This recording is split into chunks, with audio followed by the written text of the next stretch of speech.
52 ya, pada tahun 52 hizib ini mulai disiarkan secara mulai ditulis oleh banyak orang dan mulai disebarkan dan dibaca di mana-mana. Di mana saja NW ada, tahun 52 ini persiapan untuk NW ada ini, itu hizib Nahdlatul Wathon terus disiarkan dan ditebarkan.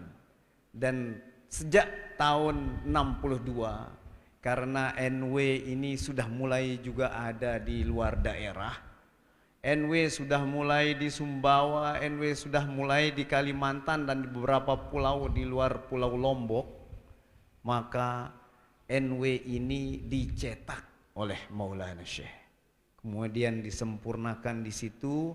Dan ada, kalau kita rame-rame muslimin dan muslimat ada bersama-sama membacanya, biasanya kita baca Mukhtasar Hizib Nahdlatul Wathon. Kita baca Mukhtasar. Ya? Gimana adik-adik? Kita baca ikhtisar. Masya Allah, tabarakallah. Iya, sama saja. Jadi Maulana Syekh itu tahu, Maulana Syekh itu sangat peka terhadap perkembangan masyarakat kita. Dan di saat itulah, di saat sebelum kemerdekaan itulah, hizib ini mulai dimanfaatkan oleh para syuhada. Dan alhamdulillah mereka yang mengamalkan hizib, konon katanya tidak akan pernah mati sebelum tujuannya akan tercapai. Tidak apa-apa beliau para pahlawan gugur di medan perangnya, tetapi tujuannya untuk mengusir Jepang, mengusir Belanda sudah tercapai. Dan tahun 62 hizib itu tercetak. Hizib tercetak. Nah, setelah hizib tercetak, maka hizib ini mulai menebar kemana-mana.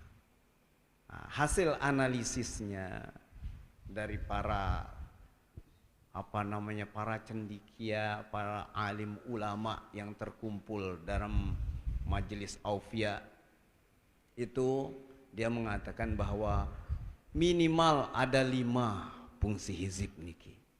Minimal ada 5 fungsi filosofi dari hizib. Yang pertama, dia adalah berfungsi sebagai motivasi dengan doa, motivasi lewat doa. Motivasi lewat doa. Ini dia. Kenapa demikian? Karena Maulana Syekh mengatakan bahwa di dalam hizib Nahdlatul Wathon tersebut ada terkumpul minimal 70 doa para waliullah. Masya Allah, tabarakallah. 70 doa para waliullah. 70 para waliullah yang terkumpul doanya di dalam hizib tersebut. Kehebatannya artinya, kalau kita mengetahui hal ini, kita berdoa dengan ini, artinya kita juga bertawassul dengan 70 ulama waliullah. Tawassul itu artinya memohon lewat beliau karena cinta kita kepadanya.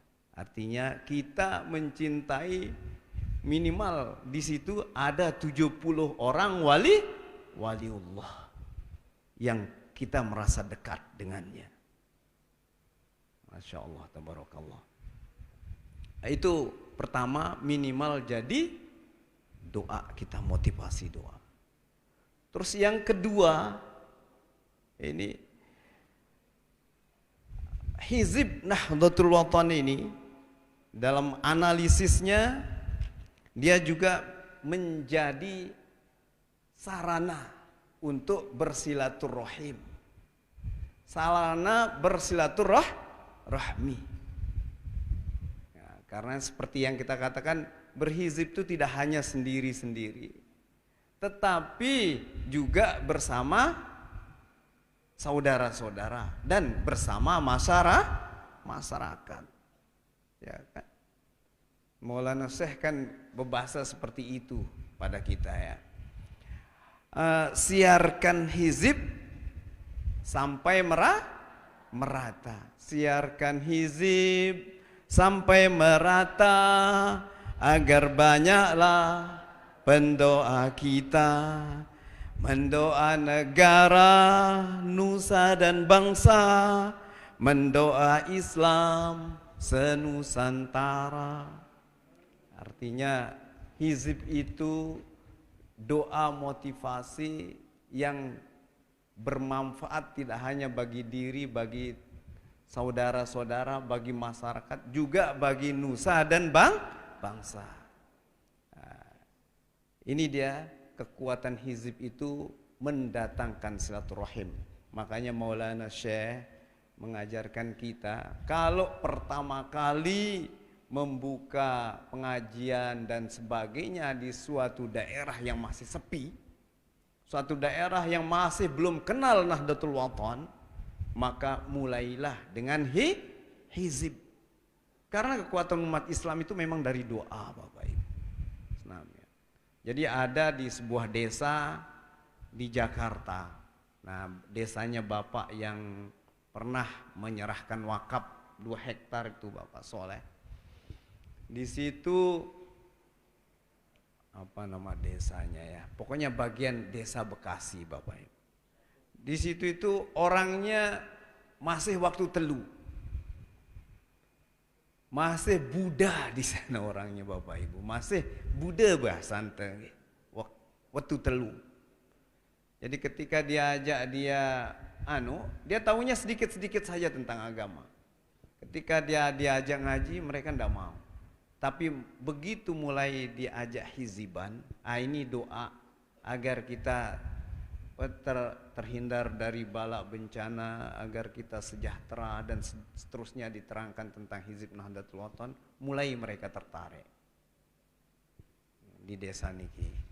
Desa niki rawa-rawa semua, Bapak Ibu. Jadi ini di sini ada rumah satu sana, rumah satu, sisanya rawa-rawa. Lama kelamaan dengan berhizib, alhamdulillah mereka mau mendirikan musola. Begitu berdiri musola, lama-lama ustadznya dibuatin tempat tinggal berami-rami di musola itu.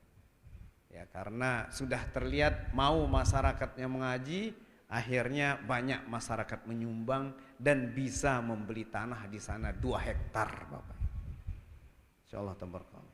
Sekarang lewat hizib ini, dan hizib ini terus dilakukan setiap malam Jumat dan hari Ahad, kalau tidak salah saya.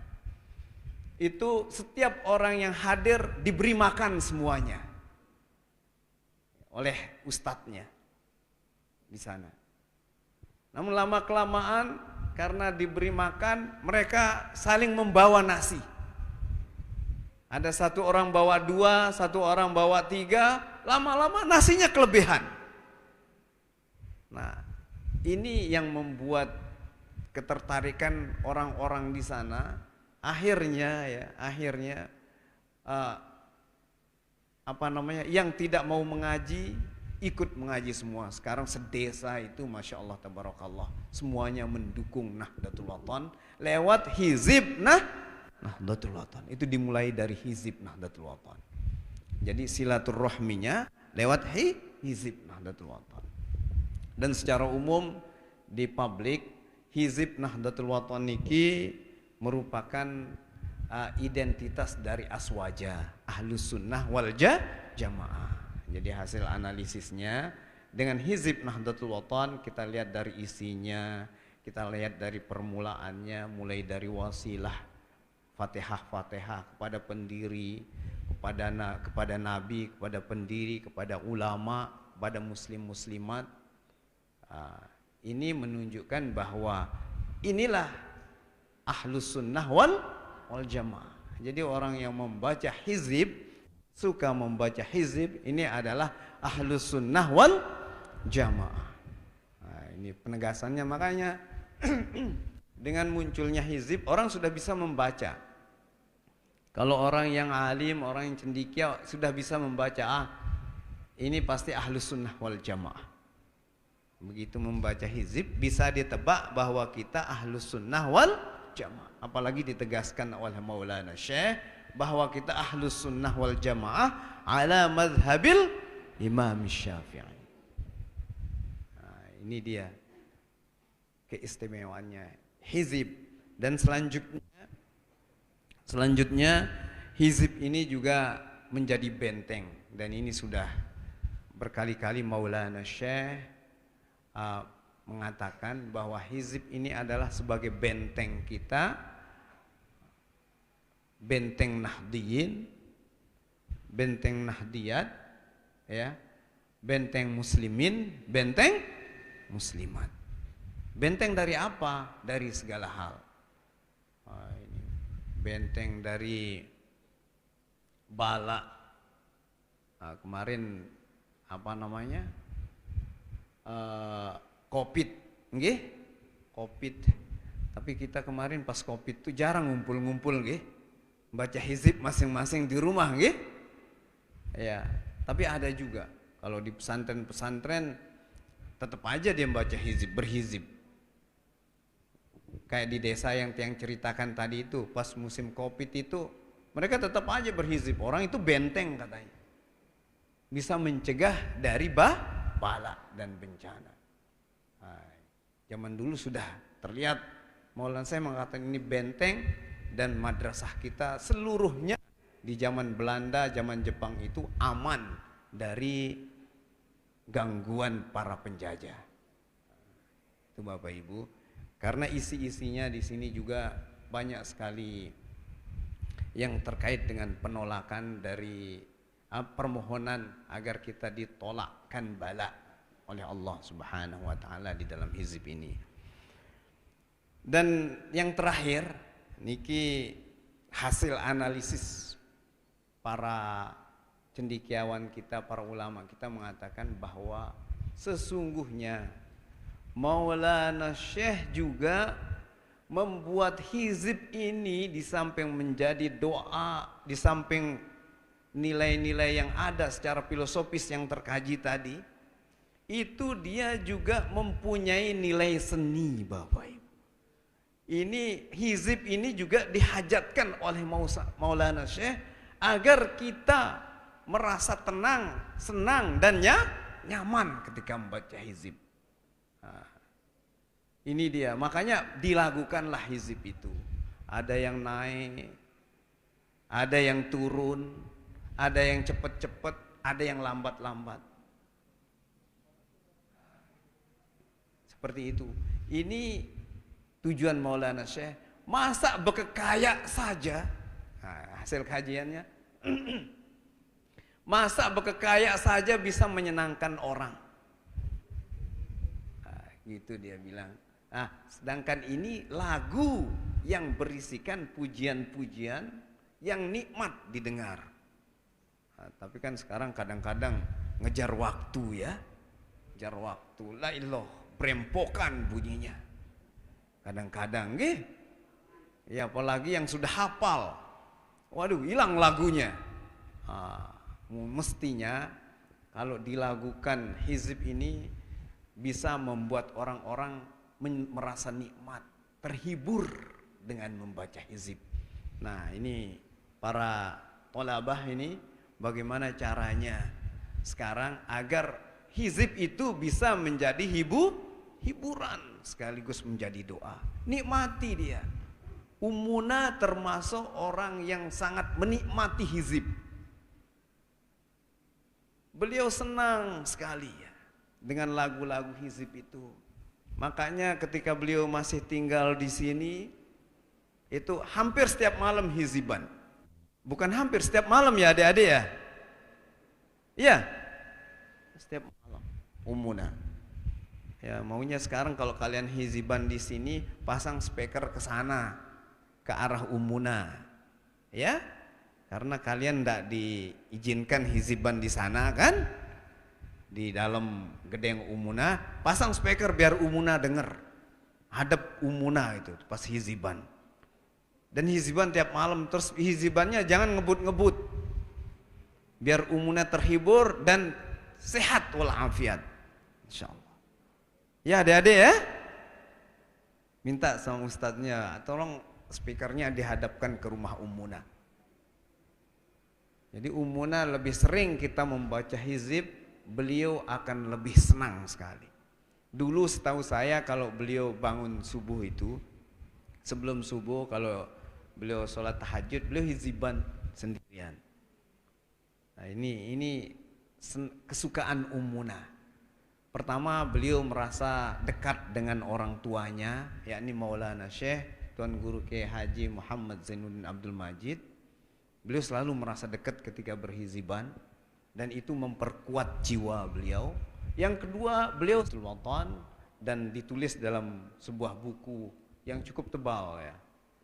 Profesor Dr. Tuan Guru Haji Fahrur Razi Dahlan. Di situ disebut juga nama-nama tim yang turut serta berbicara di sana. Tapi pada intinya beliaulah yang menyusunnya. Ini adalah salah satu peninggalan Maulana Syekh yang sangat bermanfaat bagi kita. Oh senang dilagu-lagukan. Oh yang sering kalau sedang berdua lay amangku lalu maksudnya Maulana Syekh. Kalau lagi melakukan ini kadang-kadang melakukan hizib itu sambil ditepuk-tepuk lututnya. Pas lagunya itu yang memakai nada ketukan. Jadi Maulana saya itu punya jiwa seni yang sangat tinggi. Dan biasanya para ulama Islam karena mempelajari berbagai ilmu pengetahuan yang bersifat Arab, Al-Quran, itu seni sastranya menjadi tinggi. Seperti Ali Haji ya, Kiai Ali Haji dengan gurindam 12-nya, dia menasehati orang dengan gurindam. Maulana Syekh juga menasehati orang dengan wasiat, dan buku wasiat. Itu buku wasiat dilakukan pun enak bunyinya. Seperti itu banyak sekali para alim ulama yang soleh, yang mempunyai bahasa Arab yang tinggi, biasanya sekaligus jadi pujangga dia.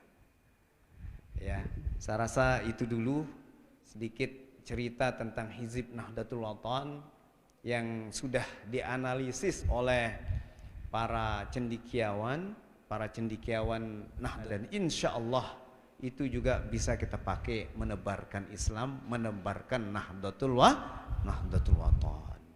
Dan banyak, ingat adik-adik, banyak sekali cerita-cerita yang kita dapatkan orang yang memusuhi orang hizib. Insyaallah banyak sekali orang yang memusuhi hizib, tidak suka dengan hizib, malah kena kualat. Malah kualat ya. Banyak sekali yang sakit kita dengar ini. Ada yang pernah di desa sini dekat sini, setiap orang hiziban katanya dia lemparin bungkusan kuning-kuning, bukan duren isinya ya, tetapi lawan duren isinya. Masya Allah, duren yang sudah diproses bau. Lama-lama apa yang terjadi? Seiring dengan waktu orangnya itu menjadi gila. Matinya pun jadi gila. Banyak juga ada yang ceritanya karena musuh dia orang NW tapi tidak senang hiziban. Dekat sini juga desanya ceritanya. Enggak lama tiba-tiba katanya. Tiba-tiba dia rebak di sawahnya langsung kejang-kejang. langsung nggak bisa bicara, nggak bisa jalan, nggak bisa apa, itu namanya stroke. Jarang petani stroke. Tapi seperti itulah keadaannya. Makanya ada apa namanya, Maulana Syekh mengingatkan dalam sebuah baitnya